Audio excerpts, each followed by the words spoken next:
nom que nous portons, Père, donne gloire. Esprit de Dieu.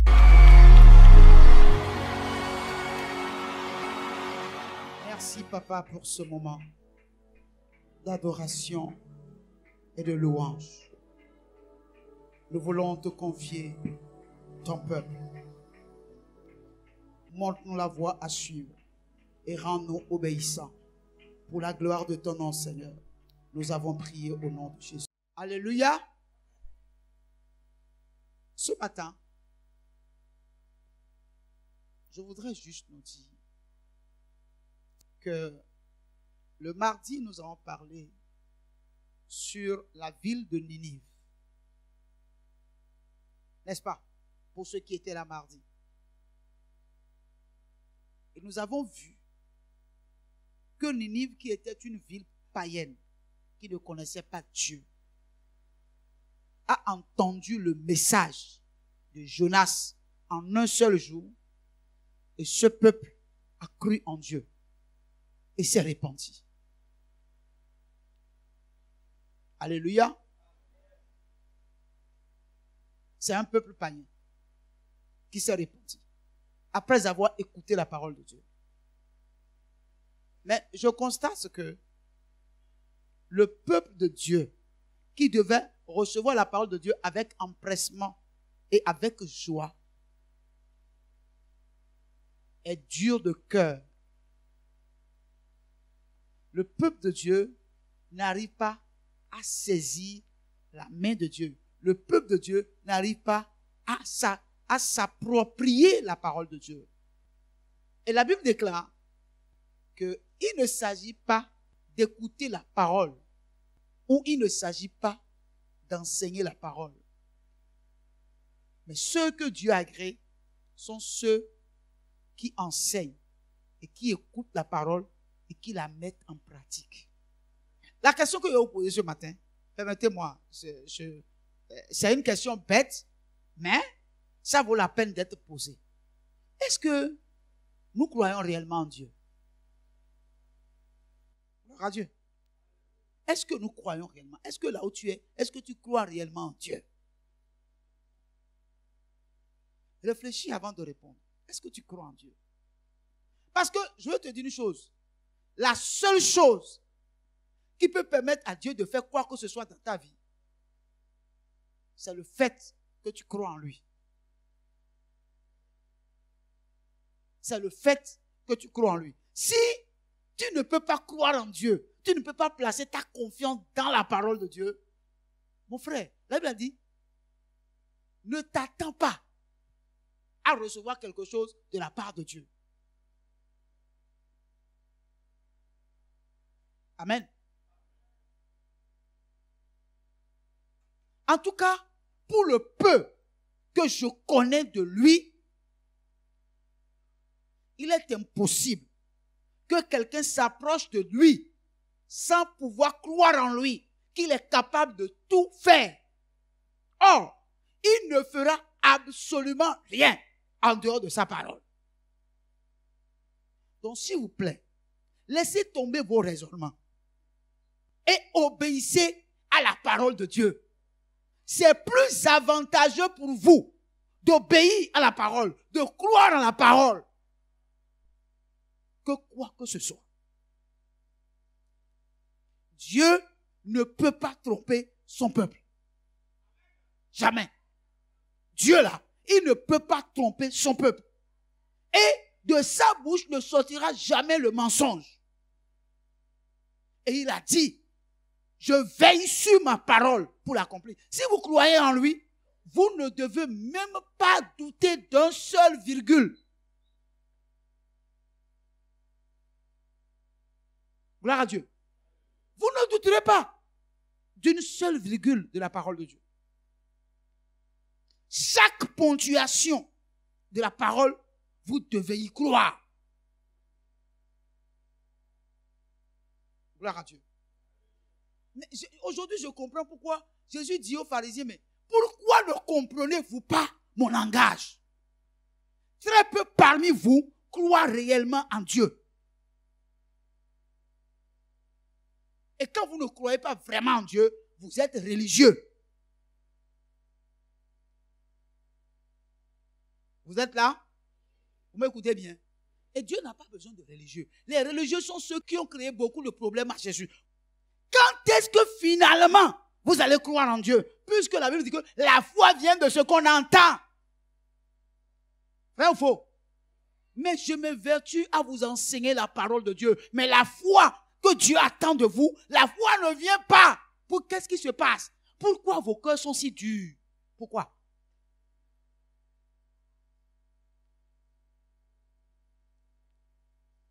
Gloire à Dieu. Pourquoi vos cœurs sont si durs? Est-ce que c'est si difficile de croire que Dieu est capable de faire des choses inouïes dans la vie de chacun de nous? Est-ce difficile de croire? Qu'est-ce qui est difficile maintenant? Dites-moi.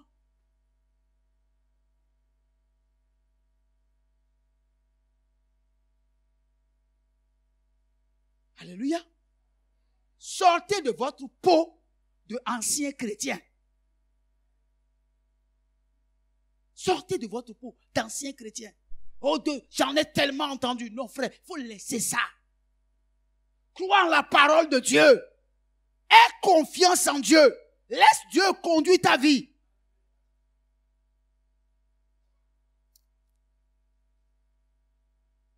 Le problème que nous avons, nous raisonnons trop. Alléluia. Frère, est-ce que tu peux croire en Dieu un jour? Je comprends. Aujourd'hui, je comprends bien Jésus. Pourquoi ne comprenez-vous pas mon langage? Aujourd'hui, je comprends ça parfaitement. Quand on dit Dieu peut prendre un pauvre du fumier pour le nettoyer, pour lui donner en partage un trône de gloire avec les grands, les gens se disent, mais qu'est-ce qu'il dit? Mais ce n'est pas moi qui dis, c'est la parole de Dieu qui dit, moi je suis ici, je suis juste un perroquet, je n'invente rien. Je parle quand Dieu parle, je me tais quand Dieu se tait. Je suis juste un perroquet. Il n'y a rien que je vous dis qui ne soit pas dans la parole. Et je crois en la parole. Et la parole, c'est la parole de Dieu.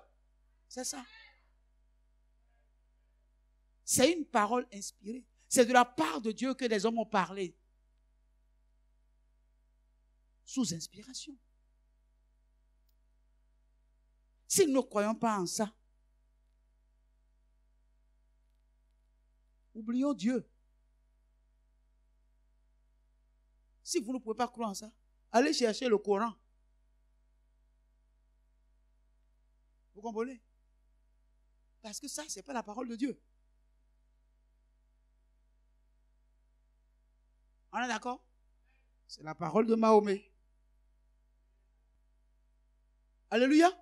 Si vous ne pouvez pas croire en ça, donc il n'y a rien que Dieu puisse me faire qui ne puisse vous faire. Rien. Si vous ne pouvez pas croire, moi je ne sais pas comment ça va se passer. Parce que croire, ce n'est pas voir. Croire, ce n'est pas voir.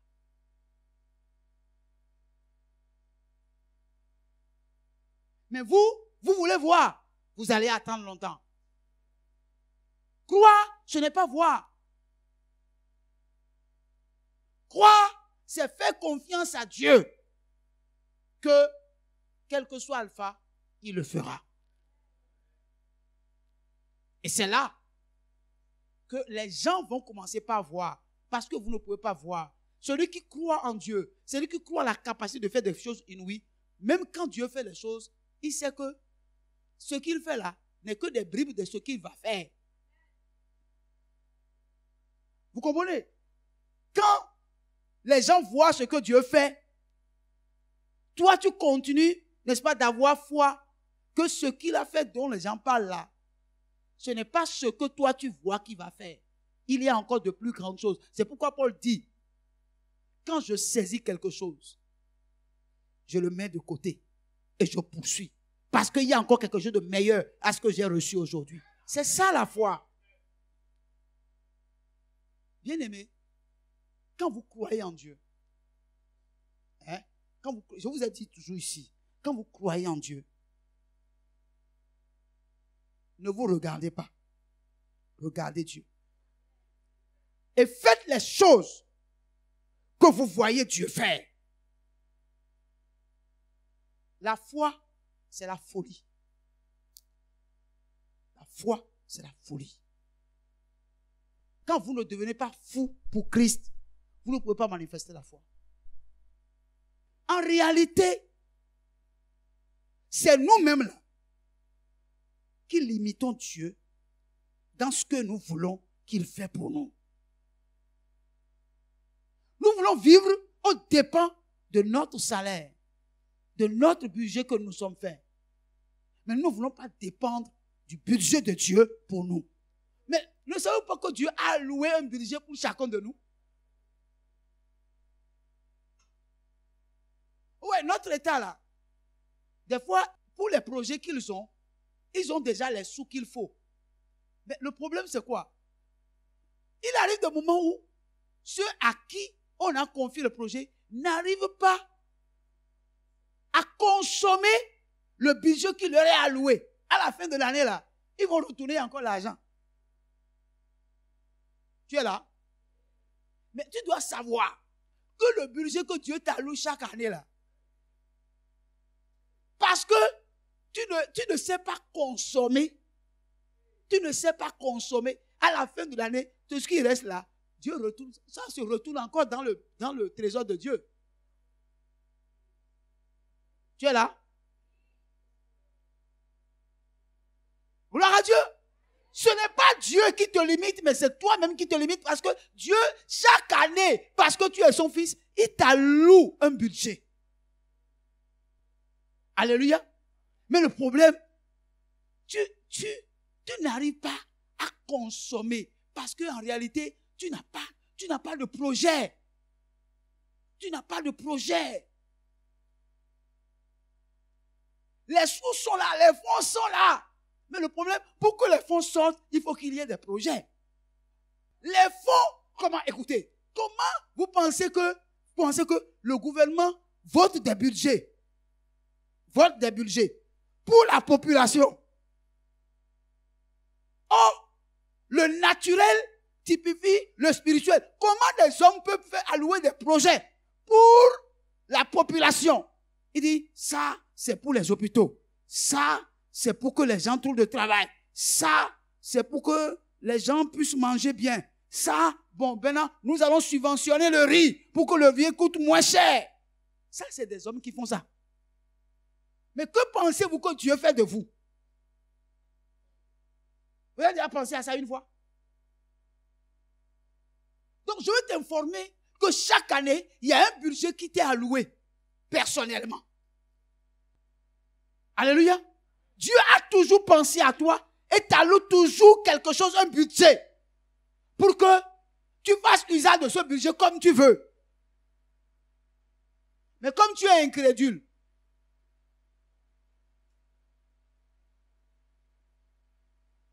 tu es avare contre toi-même.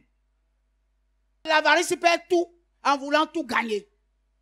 Donc, vous faites économie sur les budgets que Dieu vous a alloués. Et Dieu vous regarde. Il dit, regardez-moi les pingres là.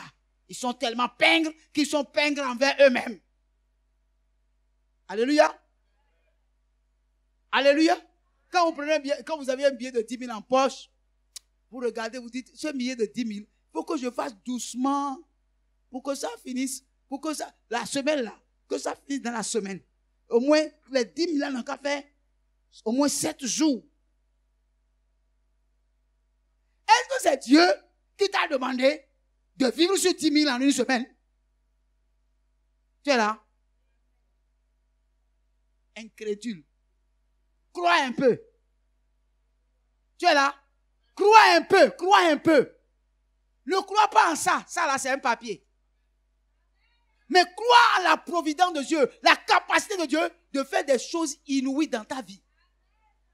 Tu peux gagner 10 000 francs à la fin de chaque mois et réaliser des projets de millions. Ce n'est pas sur ça, ce n'est pas sur le papier que Dieu agit. Ce n'est pas sur le papier. Soyez décrispez. Et maintenant, libérez-vous de la constipation spirituelle. Et laissez la place à Dieu qu'il fasse des choses inouïes dans votre vie. Bien-aimé, Dieu n'agit pas avec nous sur les papiers. Parce que ce n'est pas Dieu qui a créé les papiers. Quand il dit l'or et l'argent m'appartiennent, ce n'est pas ça là qui est l'argent. Selon Dieu, ce n'est pas ça qui est l'argent. Ce n'est pas ça.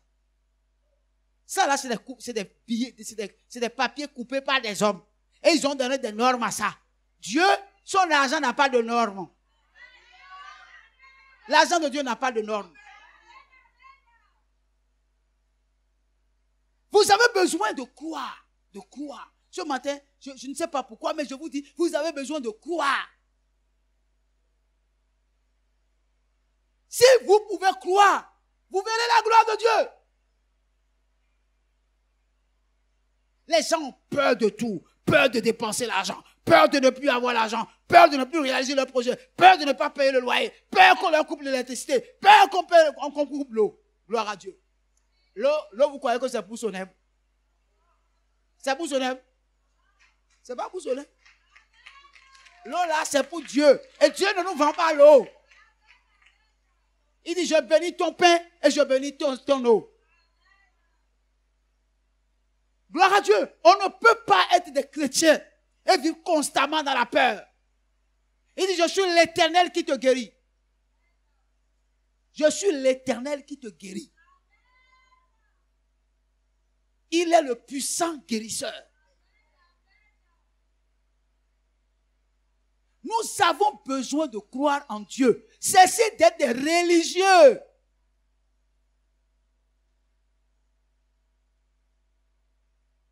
Nous l'avons dit la dernière fois.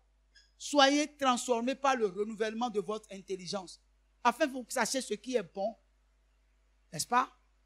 Ce qui est parfait. Ce qui est agréable.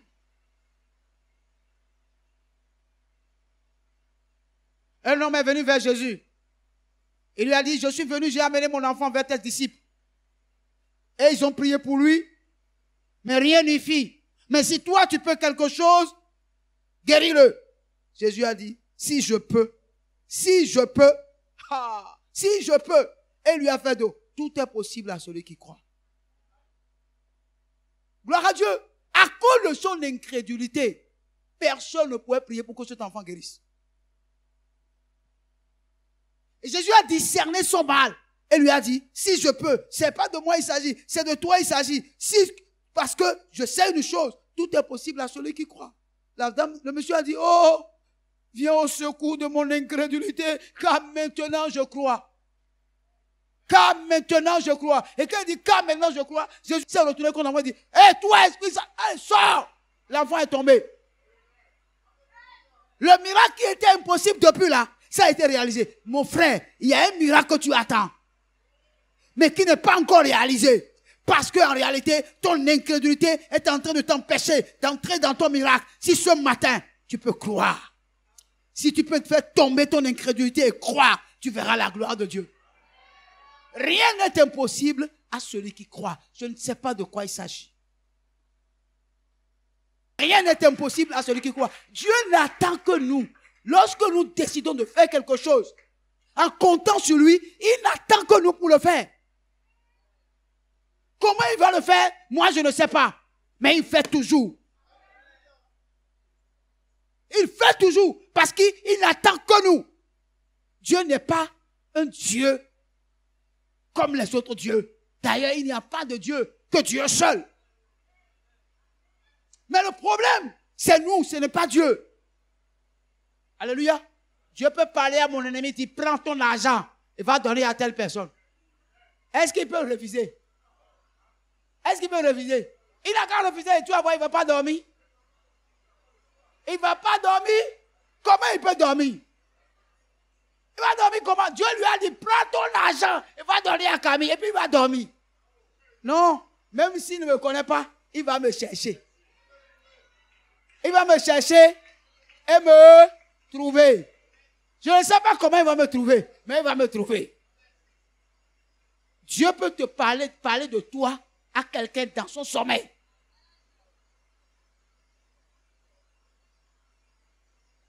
Alléluia. Crois qu'il est capable de faire des choses inouïes dans ta vie. Il est capable de faire des choses inouïes dans ta vie. Tu regardes tellement ta souffrance que tu dis, mais même si Dieu va faire un miracle, là, ça va se passer comment? Vous voyez? C'est comme l'homme qui a dit à Dieu, qui a dit à Élie. Il dit, mais même si Dieu ouvre une fenêtre en haut, ah non, et déverse le céréal sur la terre, jamais la nourriture ne peut pas coûter ce que tu as dit là. C'est pas possible. Il dit, tu vas voir, mais tu ne vas pas manger. Toi, tu crois qu'il est difficile pour Dieu de changer ta destinée? Tu crois que Dieu, il est incapable de te donner un foyer, de te donner des enfants, de te donner un emploi? C'est ce que tu crois? Tu crois que Dieu est incapable de faire ta promotion?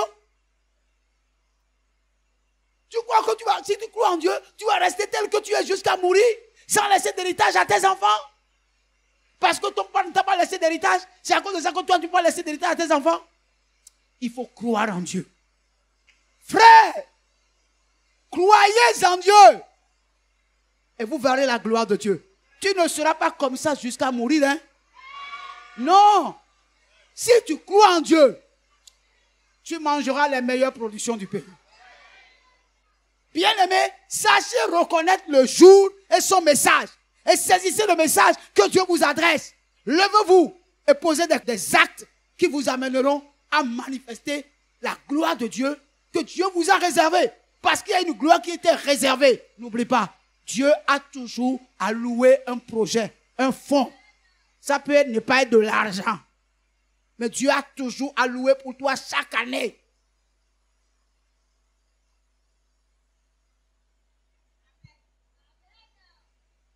Gloire à Dieu. Mais le problème, c'est quoi? C'est que nous ne comprenons pas que Dieu cherche des hommes et des femmes en qui il peut mettre sa confiance. En qui il peut mettre sa confiance. Pour que les fonds alloués par lui à eux soient utilisés à de bonnes fins. Soient utilisés à de bonnes fins.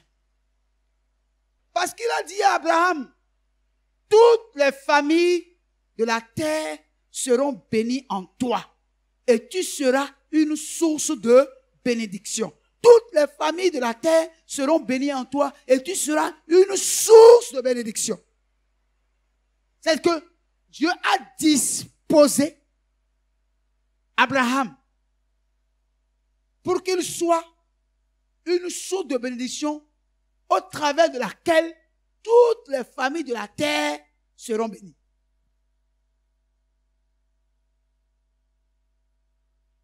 Amen. Bien-aimés frères et sœurs en Christ, j'ai passé tout mon temps à vous parler de Dieu, de ce que Dieu est celui qui possède la richesse. Il est celui qui possède toutes choses. La terre, tout ce qui est sur la terre, tout ce qui est sous la terre appartient à Dieu. Je vous ai expliqué que même quand nous travaillons, de ne pas dire en nous-mêmes que c'est notre intelligence, notre sagesse, notre force qui nous ont permis d'acquérir la richesse, parce que c'est l'Éternel lui-même qui nous a donné la force, la sagesse et l'intelligence de pouvoir travailler, de les acquérir, et que ce n'est pas tous ceux qui travaillent avec sagesse et intelligence qui arrivent à engranger la richesse. Il y a des gens qui se tracassent plus que toi, mais qui ne sont pas venus à ta cheville, pas parce qu'ils ne travaillent pas, mais parce qu'ils n'ont pas reçu la grâce, n'est-ce pas, de recevoir de la part de Dieu. Mais toi, tu l'as reçu. Il faut rendre grâce à Dieu pour cela. Mais pourquoi Dieu va-t-il nous confier, n'est-ce pas, sa richesse? Pour quelle raison Dieu peut allouer un fonds pour nous chaque année? Pourquoi? Parce que Dieu sait qu'au travers de vous, ses projets à lui, autour de vous, seront réalisés. Vous êtes là? Dieu sait, par vous, ses projets à lui, par rapport à ceux qui sont autour de vous seront réalisés. Job a dit, la bénédiction du malheureux passe par ma poche. Tout ce qui passe dans ma poche là n'est pas à moi. Mais Dieu fait passer par moi ce qui revient de droit aux malheureux, aux orphelins, aux veuves. Donc Job sait que tout ce qui passe par sa main n'est pas à consommer. Il y a celui des veuves, des orphelins, des malheureux, des asiles, des étrangers. Donc Dieu a établi des lois pour que quand l'argent entre dans ta main, que tu saches que ce n'est pas pour toi seul. Mais qu'est-ce que toi tu fais? Tu penses premièrement à ta famille, à toi-même. Et quand même tu en as et que les gens souffrent à côté de toi, tu fermes les yeux parce que tu ne veux pas voir. Et tu veux que Dieu te confie des richesses? Tu es là? Avare. Avare. Dieu ne peut pas confier sa richesse à des hommes qui sont avares. Dieu confie sa richesse à des hommes qui sont généreux, qui savent voir autour d'eux le malheur et va au secours des malheureux. Tu es là? Alléluia. Tant que tu ne vas pas comprendre que tout ce qui passe par ta poche n'est pas à toi et à ta famille seule, et que les autres aussi, on leur parle dedans, mon frère, tu vas pleurer, tu vas prier, tu vas jeûner. Quelqu'un m'entend? 1 Corinthiens 29, verset 12 et Psaume 24, verset 1. C'est de toi que viennent la richesse et la gloire. C'est toi qui domines sur tout. C'est dans ta main que sont la force et la puissance. Et c'est ta main qui a le pouvoir d'agrandir et d'affermir toutes choses. À l'Éternel, la terre et ce qu'elle renferme, le monde et ceux qui l'habitent. Amen. Amen. Alors, bien aimé, quand nous lisons ces deux versets-là, qu'est-ce que l'homme possède en réalité? Est-ce que l'homme possède quelque chose? Amen. Quand nous lisons ces deux versets-là, l'homme ne possède rien. Rien n'est à l'homme. Rien n'est à toi, rien n'est à moi. Donc tout ce que nous avons vient de Dieu.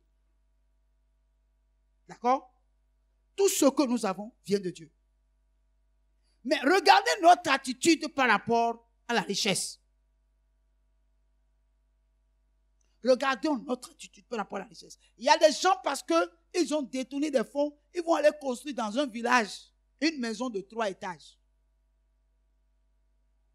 Quand vous regardez la maison, vous regardez le village, il n'y a aucun rapport.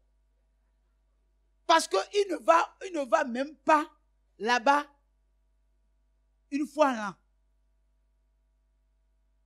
Et il n'y a personne qui est dedans. Sinon, peut-être tu vas voir un gardien. Vous écoutez? Et finalement, ces maisons-là deviennent des maisons des chauves-souris.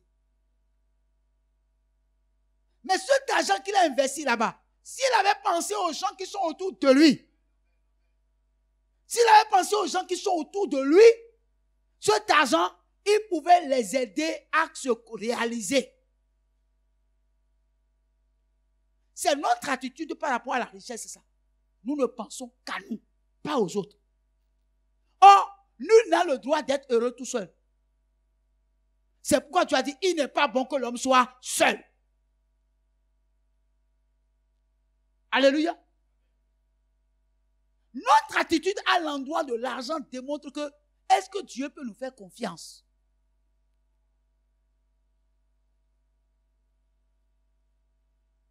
Alléluia. Mais c'est là le problème. Quand quelqu'un est malade ou quelqu'un a fait un accident grave et est en train de mourir au-dessus du lit de l'hôpital, on dit, Église, voilà, pour l'opérer là, nous avons besoin de 500 000. Et on dit, cotisons. que chacun n'a qu'à donner 10 000, 20 000. Et toi, tu n'as rien fait. Tu n'as rien fait. Tu m'écoutes? Tu n'as rien fait. Tu n'as pas bougé d'un iota. Tu n'as pas bougé. Et puis ton enfant tombe malade. Et tu as trouvé l'argent pour payer les médicaments pour ton enfant. Tu crois que Dieu peut te confier une richesse? Parce que l'autre n'est pas ton enfant. Et quand il a besoin de ton aide, tu as fermé les yeux. Mais quand ton enfant est tombé malade, tu as sorti l'argent. Mais tu oublies une chose. C'est Dieu qui guérit. Ce n'est pas le médicament qui guérit, c'est Dieu qui guérit. Donc pendant que tu prives l'autre qu'il soit soigné et tu te jettes pour soigner ton propre enfant, tu peux le soigner. Mais la guérison là, c'est Dieu qui accorde. Si Dieu refuse que l'enfant guérisse, tu vas faire comment? Tu vas faire comment? Dis-moi, tu vas faire comment? En réalité, Dieu veut que nous comprenions comment il peut confier sa richesse à des hommes. Bien-aimés frères et sœurs en Christ, dans Malachie, chapitre 1, versets 6 à 8, écoutez ce que Dieu a dit. Un fils honore son père et un serviteur son maître. Si je suis père, où est l'honneur qui m'est dû? Si je suis maître, où est la crainte qu'on a de moi? Dit l'Éternel des armées à vous, sacrificateurs, qui méprisez mon nom et qui dites, en quoi avons-nous méprisé ton nom? Amen. Ça, c'est Dieu qui parle. Vous offrez sur mon autel des aliments impurs et vous dites, en quoi t'avons-nous profané? C'est en disant, la table de l'Éternel est méprisable. Verset 8. Quand vous offrez en sacrifice une bête aveugle, n'est-ce pas mal? Quand vous en offrez une boiteuse ou infirme, n'est-ce pas mal? Offre-la donc à ton gouverneur. Te recevra-t-il bien? Te fera-t-il bon accueil? Dit l'Éternel des armées. Amen. Bien-aimé, Dieu qui est le propriétaire des richesses est en train de nous dire ceci. Qu'un fils honore son père et un serviteur son maître. Si je suis père, où est l'honneur qui m'est dû? Si je suis maître, où est la crainte qu'on a de moi? Dit l'Éternel des armées. À vous sacrificateurs qui méprisez mon nom. Est-ce que nous honorons Dieu? Est-ce que nous sommes des fils? Est-ce que Dieu est notre Père? S'il est notre Père, nous le reconnaissons comme notre Père. Est-ce que nous l'honorons? Quel est l'honneur qui revient à Dieu que nous manifestons à son endroit? Dieu nous observe, il nous regarde. Nous l'appelons Père et nous faisons bien. Mais en tant que Père, il veut que nous l'honorons. D'accord? Mais il dit, où est l'honneur qui m'est dû? Où est l'honneur qui m'est dû?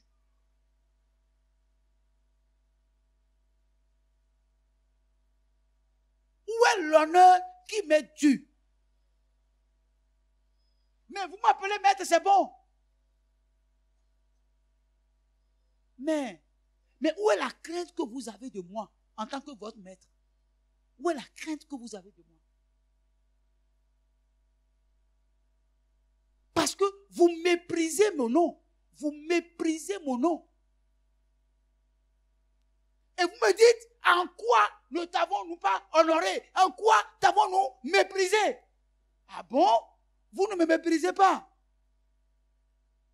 Vous ne savez pas que vous ne m'honorez pas. Ah, je vais vous dire, en quoi vous ne m'honorez pas? Vous ne m'honorez pas tout simplement parce que vous offrez sur mon autel des aliments impurs. et vous dites, en quoi t'avons-nous profané? C'est en disant la table de l'Éternel est méprisable. Ça veut dire quoi? Ça veut dire qu'en réalité, Dieu, en nous demandant de l'honorer, la seule manière de l'honorer, c'est ce que nous lui offrons. La louange que nous lui offrons. La qualité de la louange que nous lui offrons. La qualité de notre adoration. Or, la Bible dit, celui qui sait faire ce qui est bien ne le fait pas, il fait quoi? Il est en train de pécher. D'abord, la qualité de notre louange et de notre adoration, n'est-ce pas, est en réalité le fruit de l'honneur que nous lui manifestons. La qualité de notre louange et de notre adoration reflète l'honneur que nous apportons à Dieu. Amen. Amen. Mais il dit, quand vous offrez en sacrifice une bête aveugle, une bête aveugle. Ah, c'est aveugle à dire. Une bête qui ne voit pas. C'est-à-dire, des fois, il y a des offrandes qui sont aveugles. C'est-à-dire, on s'attire soi-même le malheur. Ben, quand tu donnes des choses gâtées à Dieu, tu dis à Dieu, donne-moi des bénédictions gâtées. Tu as déjà conduit une voiture, troisième main une fois, troisième main. C'est-à-dire, venu de France, France au revoir, que quelqu'un a acheté, il a conduit, il a vendu à quelqu'un d'autre. Et puis la personne là aussi a vendu à quelqu'un d'autre. Et tu achètes. Frère, tu as des problèmes. Ou bien, il y a un mécanicien ici, ou il y a des mécaniciens ici. Le rotule là. L'amortisseur, tu as dit, toi-même là, tu as dit, quand est-ce que j'ai mis des poussins dans la voiture? Gloire à Dieu. Je ne souhaite à personne d'acheter une telle voiture parce que c'est ton malheur. Une voiture gâtée, ça te donne de la migraine. Gloire à Dieu. Donc ne cherchez pas à donner à Dieu des choses dont vous n'en avez plus besoin. Dieu n'est pas une poubelle. Dieu n'est pas une poubelle. Pourquoi c'est des choses dont vous n'en avez plus besoin que vous voulez donner à Dieu? Il dit, ce que vous me donnez là, donnez ça à votre gouverneur. Donnez ça au maire de Cotonou. Même votre délégué qui est dans votre vent, allez lui donner ça. Comment ce que vous ne pouvez pas donner à un homme, vous l'offrez à Dieu, qui est le propriétaire de tout? On est là. Et vous voulez dans ça là, vous voulez que quand vous êtes dans un besoin, que Dieu vienne à votre secours. Mais Dieu ne viendra pas à votre secours parce que vous ne l'honorez pas. Il honore ceux qui l'honorent. Si vous le déshonorez, il va vous déshonorer. Changeons de comportement. Si nous voulons réussir dans la vie avec Dieu, changeons de comportement. Parce que nous, on ne peut pas devenir riches parce que nous avons corrompu les gens. Nous deviendrons riches parce que Dieu aura décidé de nous bénir. Pas de corruption dans la vie d'un enfant de Dieu. Mais Dieu peut nous bénir. Offre-la donc à ton gouverneur. Te recevra-t-il bien? Te fera-t-il bon accueil? Dit l'Éternel des armées.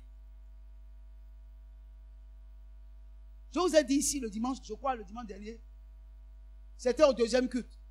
Et je disais que l'adoration de Dieu, ce n'est pas pour les pauvres. Vous êtes là? Que le pauvre ne peut pas adorer Dieu. Parce que affaire d'adoration là, c'est affaire de richesse. C'est affaire d'argent. On est là? Un pauvre ne peut pas adorer Dieu. J'ai dit ça, peut-être vous êtes choqués, mais c'est la vérité. Parce que vous ne pouvez pas venir dans la maison de Dieu sans faire offrande, sans donner la dîme. On est d'accord? Vous ne pouvez pas venir dans la maison de Dieu sans qu'il y ait quelque chose dans la maison de Dieu à faire. C'est l'argent. Tout le temps, c'est l'argent. Tout le temps, c'est l'argent. C'est pourquoi les gens détestent les pasteurs qui parlent beaucoup d'argent. Mais ce n'est pas pour ça qu'on ne va pas parler d'argent. Gloire à Dieu. Je vais vous expliquer. Jésus, dans la parole, dans le livre de Somme, il a dit que personne qui vient à Dieu ne dise qu'il est pauvre. Que le pauvre dit, je suis riche. Et que le faible dit, je suis fort. D'accord? Et la Bible dit que de riche que Jésus était, il s'est fait pauvre pour que nous devenions riches. Vous me comprenez? Donc quand je viens à Jésus, il me donne sa richesse parce qu'il s'est déjà fait pauvre pour que moi je devienne riche. D'accord? Quand Jésus m'amène à lui, c'est pour faire de moi un riche. Il m'a choisi pauvre, j'étais pauvre, il m'a amené à lui parce qu'il veut que la richesse que lui il avait, qu'il a déposée, que je puisse l'avoir. Donc en réalité, tel que j'étais en venant en Jésus, je ne dois plus rester comme ça si je marche comme la Bible dit de marcher. Donc si tu viens à Jésus, 1 an, 2 ans, 3 ans, 4 ans, 5 ans après, ta vie n'a pas changé. Ça veut dire que tu dois aller t'asseoir pour te demander, j'ai fait quoi? Quelqu'un m'entend? Quelqu'un m'entend? Ta vie doit changer. Ta vie, non seulement ta vie, dans tes caractères vont changer, mais ta vie physique et matérielle doit connaître un changement. Si ça ne connaît pas un changement, assois-toi et pose-toi des questions. Qu'est-ce qui ne va pas dans ma vie? Qu'est-ce que je dois faire que je ne suis pas en train de faire? Quelqu'un m'entend ici?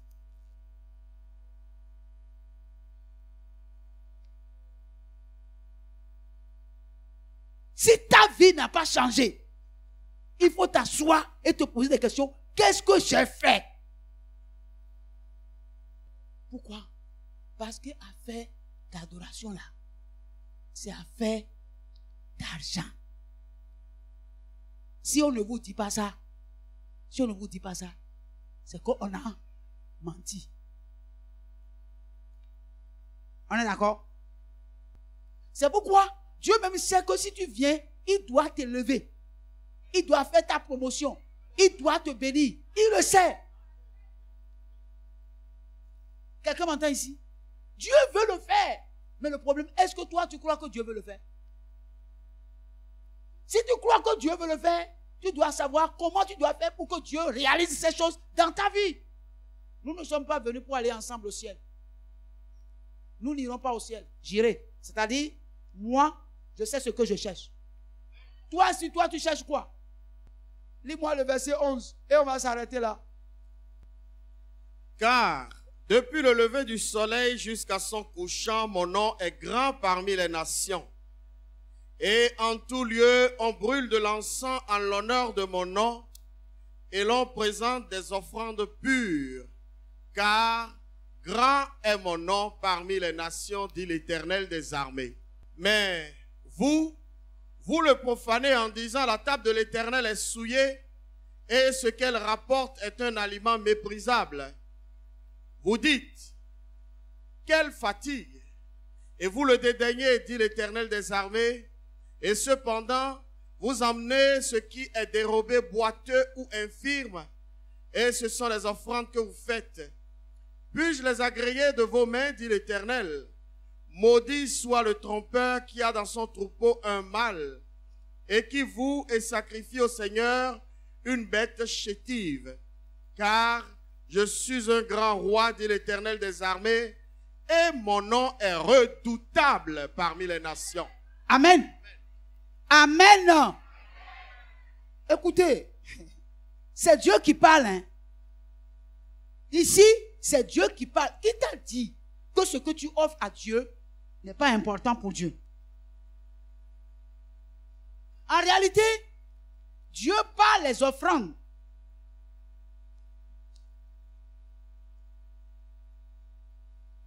Teste nos cœurs. Teste nos cœurs. Parce que là où tu es là, il y a des gens qui, quand tu veux donner quelque chose, et tu prends, si c'est de l'argent, tu regardes. Tu constates que la personne la mérite plus que ça. Tu ne peux pas lui donner. Quand nous voulons donner à Dieu, est-ce que nous voyons que Dieu le mérite? C'est-à-dire quand tu prends ce que tu veux donner à Dieu, est-ce que tu crois que Dieu mérite ça? Il est quelqu'un à qui tu veux donner quelque chose du genre. Ou bien quand tu veux donner, tu penses que c'est au pasteur que tu donnes.